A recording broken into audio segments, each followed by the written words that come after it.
Hello everyone, let's look at this Armageddon game that was played between Magnus Carlsen White and MVL, the Frenchman, Maxime. And Armageddon means that you do not get any extra seconds after the moves. So it is what it is. And we shall see how this went. So this is the Europe Opera Europe Rapid Chess tournament, the semifinals, and it is now February 2021, and let's go. As you know, right starts.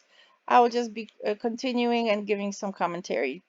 This is the Armageddon game between MVL, excuse me, Magnus Carlsen's by first. Whoever you say first is the white. So Magnus versus MVL.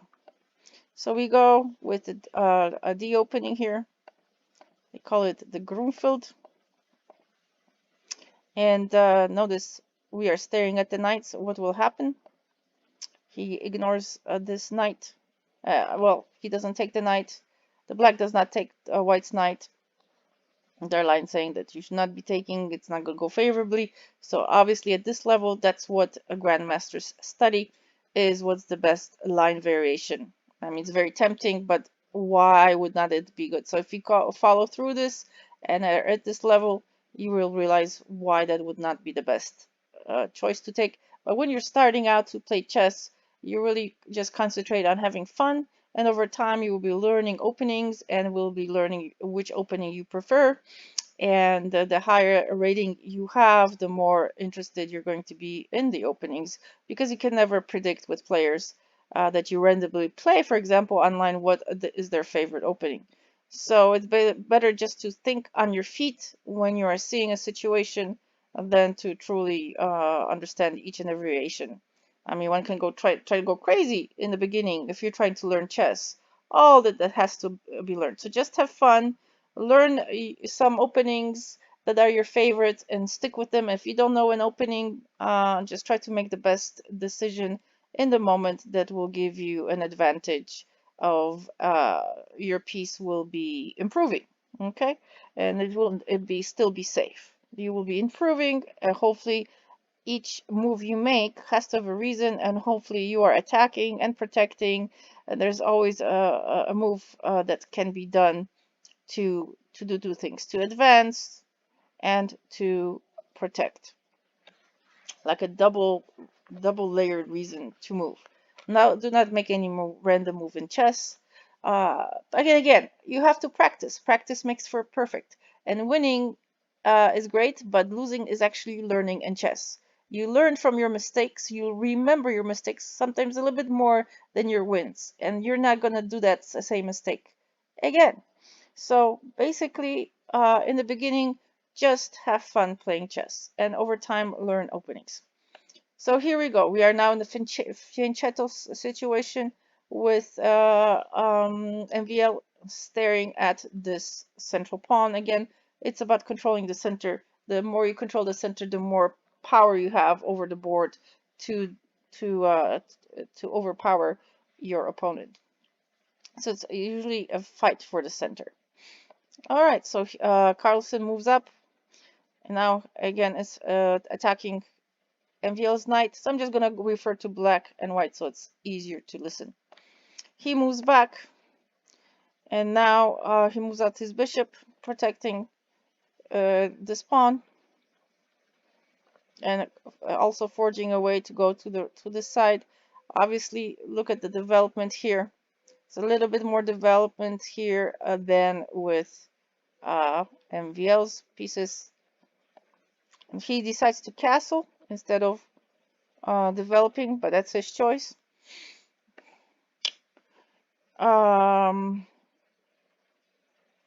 He has there's the A move, the pawn A move. Then we meet the pawn A move. Notice Magnus Carlsen like to sneak his pawns on the board when he is able to do so, so that by the end game his pawns are so close to promotion that it's hard to stop. So notice what MVL has done. He has stopped the A pawn in his tracks, and let's see what happens next. All right, so now he went on the other side, the H side. So it feels like he has enough time to be able to make these moves before other moves are made in the center of the board. Carlsen seems to be very comfortable having this power in the center, so he has now used his time to be able to move up his pawns. Again, these really quiet moves at the end are quite critical. They are quite critical because he doesn't have to move from zero. And tempo is key when you want to be promoting a pawn. Okay, let's see what's next. He moves up. Interesting positioning of these two knights. How did they end up to be so close together? So this knight is just attacking one, nothing here, and that as attacking over here. So let's see. It's kind of slow development on MVL, but let's continue what the white will do. All right, continue to develop his knights. And we are attacking the pawns again. So the central, we want to crack the central prowess of the pawns. Let's see how white responds. He takes, then MVL takes. Alrighty, let's see, what is he threatening? Not much, only threatening this pawn, but it's protected. Notice the file here for the queens. Are the queens going to go off the board or not? This file is only this pawn is, which is being under attack. It's protected, right? But it's still under attack. Only this pawn is in the way of having an open d file. We are very close to having an open e file, and we are very close to having many open files. So let's see where the attack will happen.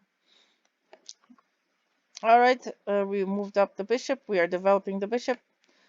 Now we are encroaching onto white's territory. Hopefully going after the rook, as you can see.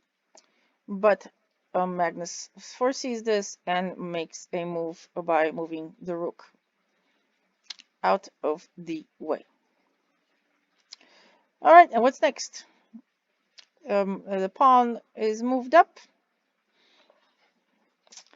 And we now have this weird structure. We still have a lot of firepower here in the middle. MVL is a little bit scattered. I mean, his pawns are facing this way, and where is the king?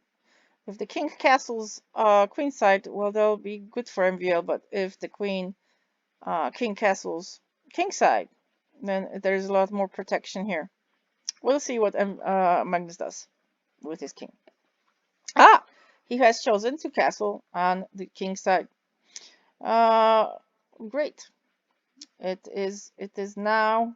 Look, this is not that easy to move into this side. This would have been better for MVL if he had castle, but obviously he saw that, and this was all crowded. So anyway, let's continue.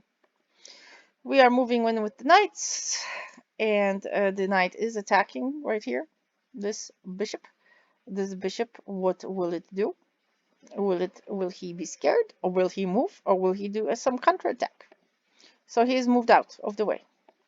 Now we are moving down the queen. Also, it looks like this is a fight for this D line. Looks like we are really kind of encouraging. The D line is now the center of attention at this point in time, but we must be aware of what other things are happening here. This knight is well positioned, and it's also just looking for the right timing of when to move. All right, he has positioned his rook. It seems like it's going to be another open line. The king has moved. All right, we have moved the king. We are moving in with our knight. Excuse me. And Magnus is not afraid that he just moved his knight in front of black's queen. But we are now moving and taking with the knight back. All right. So now he continues with the fight. See, it's like a dog fight. We have we don't have any rest here. We continue attacking. And let's see what MVL does. He moves out of the way. We continue attacking. He ignores this threat because this knight is protected by the pawn. So he's now moving he won himself some time to be able to move his rook with his queen. Again, it seems to be a fight for the d file. Now we are moving out of the way, attacking this weakened pawn. This queen has to stay here to protect it, so it's not able to move further, but we shall see how MVL responds. So he goes and attacks the bishop that was just attacking that pawn. So he moves off the way. Fine, I'm gonna attack this rook. So I was like tit for tat. You don't want your pawn? I'll go for something bigger. And so he said, okay, well, I'm just gonna offer up my bishop if you choose so. And so now he's like, okay, no problem. I'll protect my bishop with my queen. So now the attention has going towards the king side. Notice it feels like MVLS is starting to defend himself and defend his position while Magnus is really on the attack. And now we have moved the rook. So now the attention is focusing on the E file. And also he has moved back with his threat and now is threatening the queen. So was getting too little toasty over there. So he's now attacking the queen, which is protecting the this pawn, but now it's being protected by the rook. And the rook is protected by the other rook. Interesting. Okay, well, let's continue. All right, he moves out of the way. You're attacking my queen. Well, guess what? I can attack your queen too. So what will we do here? He takes. Notice he takes the knight. And what will MVL do? He takes the queen. Okay, we are exchanging pieces.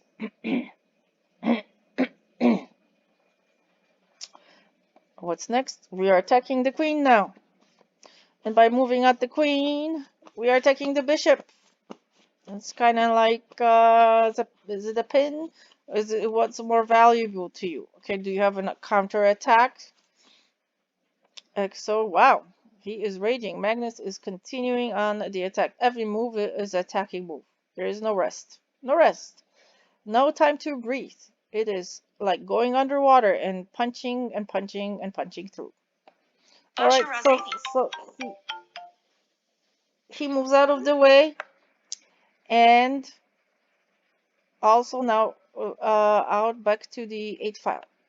So we continue now again attacking the bishop. We move back, not worrying about this attack.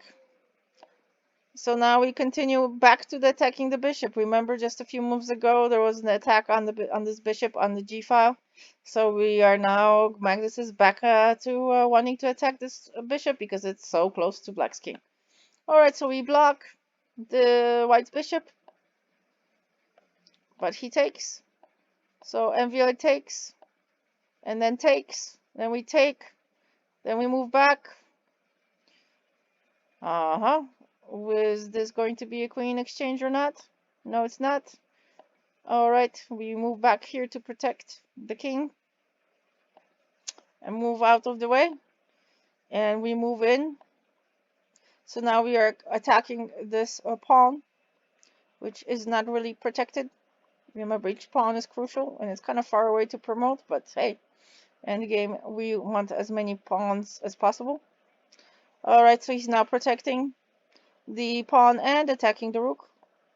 So, okay, he says, you're doing this, I will protect it with my queen too. And now he moves the king, he feels the pressure.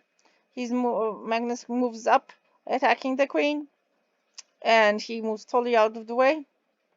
And now that brought him in to attack the lone bishop up there. And so now he is attacking with a check too, trying to get some pressure off. So he just moves out of the way. And now the queen is back to the F file. Ready. And, which is attacking the knight. They see the white knight is being attacked. and it's a check for the king. So it's kind of trying to resist. It looks like MVL is trying to resist this pending attack here on the back rank. So the king moves out of the way again. Queen is on the move again. Notice queen moved up here to protect this bishop. So the queen moves out of the way, again attacking this pawn, back to attacking. So it's like Magnus moves from attacking here. If that doesn't work out, he goes back to attacking something else, which is important.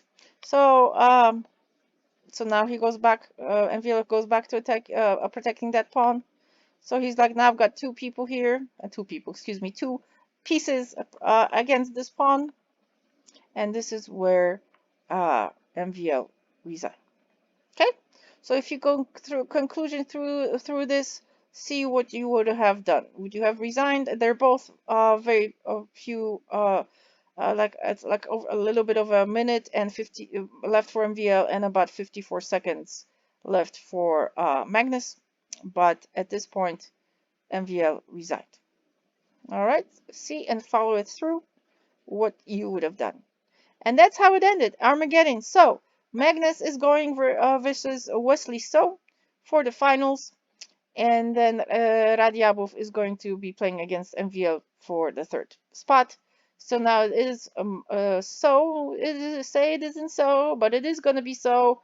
And it is going to be Magnus in the Opera Europe Rapid Chess Finals. We'll see. May the best man win. So has been going through up the ranks there, beating Radiabov in the games in the semifinals. And I might put one up post of his games. He's very consistent here. We shall see what will happen in the finals between Magnus and So. Stay tuned. Au revoir.